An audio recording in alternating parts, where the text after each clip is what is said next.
Saudara-saudariku yang terkasih, hari ini Minggu 3 November 2024. Saya Romo Sika dari Paroki Santo Yusuf, Surabaya.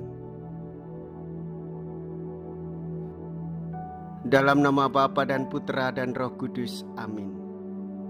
Kita memasuki hari Minggu biasa ke-31. Tahun liturgi hampir berakhir. Kita liturgi.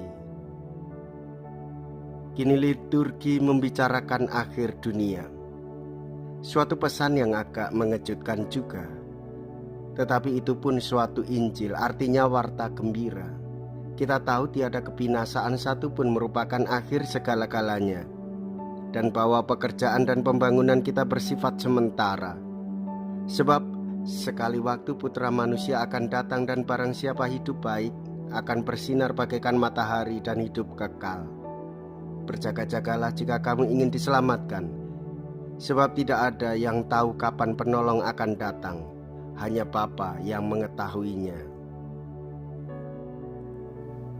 Inilah perintah yang paling utama, dan perintah yang kedua sama dengan yang pertama. Hendaklah kamu saling mengasihi. Mea culpa, mea culpa, mea maxima culpa. Marilah kita berdoa. Allah Bapa yang Maha Pengasih, melalui pengorbanan Putra-Mu di kayu salib, Engkau berkenan untuk menyelamatkan umat manusia di sepanjang zaman. Dampingilah kami untuk tetap setia mengikuti Putra-Mu, sehingga kelak Kau ikut sertakan dalam perkumpulan para pilihan-Mu di surga. Sebab Dialah Tuhan dan pengantara kami, yang bersama dengan Dikau dalam persatuan Roh Kudus, Allah sepanjang segala masa. Amin. Tuhan bersamamu dan bersama rohmu. Inilah Injil suci menurut Markus. Dimuliakanlah Tuhan. Markus bab 12 ayat 28b sampai dengan ayat 34. Pada suatu hari datanglah seorang ahli Taurat kepada Yesus dan bertanya, "Perintah manakah yang paling utama?" Yesus menjawab, "Perintah yang paling utama ialah, dengarlah, hai orang Israel, Tuhan Allah kita itu Tuhan yang esa. Kasihilah Tuhan Allahmu dengan segenap hati, dan dengan segenap jiwa, dan dengan segenap akal budi, dan dengan segenap kekuatanmu. Dan perintah yang kedua ialah, kasihilah sesamamu manusia seperti dirimu sendiri. Tidak ada perintah lain yang lebih utama daripada kedua hukum ini." Lalu kata ahli Taurat itu kepada Yesus, "Guru, tepat sekali apa yang kau katakan itu, bahwa Allah itu esa, dan tidak ada Allah lain kecuali Dia. Memang mengasihi Dia dengan segenap hati, dan dengan segenap pengertian, dan dengan segenap kekuatan, serta mengasihi sesama manusia seperti diri sendiri jauh lebih utama daripada semua kurban bakaran dan kurban sembelihan." Yesus melihat betapa bijaksananya jawaban orang itu. Maka Ia berkata kepadanya, "Engkau tidak jauh dari kerajaan Allah." Dan tak seorang pun masih berani menanyakan sesuatu kepada Yesus. Demikianlah sabda Tuhan. Terpujilah Kristus. Saudara-saudariku yang terkasih, mengasihi Allah, mengasihi sesama, itulah perintah yang dikehendaki oleh Tuhan Yesus terwujud di dalam kehidupan kita. Kita patuh setia kepada Tuhan, kita menjalankan sabdanya, kita mengikuti perkumpulan, perjumpaan, persaudaraan sebagai perwujudan iman.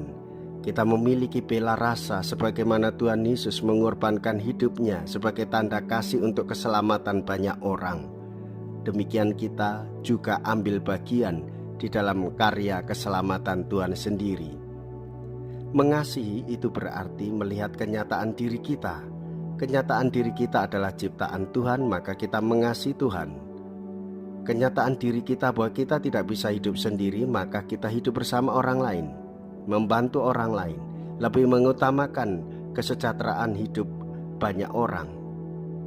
Dan itulah tugas panggilan hidup kita sebagai orang Kristiani, berani mengasihi, berani mengorbankan diri sampai di titik darah penghabisan. Itulah jalan salib, jalan penebusan yang memberikan keselamatan bagi banyak orang.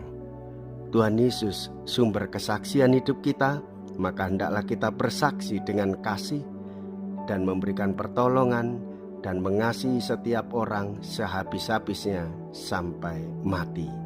Menjaga keluarga dengan baik, memelihara persaudaraan di dalam hidup bermasyarakat, serta mengedepankan hidup jujur demi kesejahteraan hidup bersama.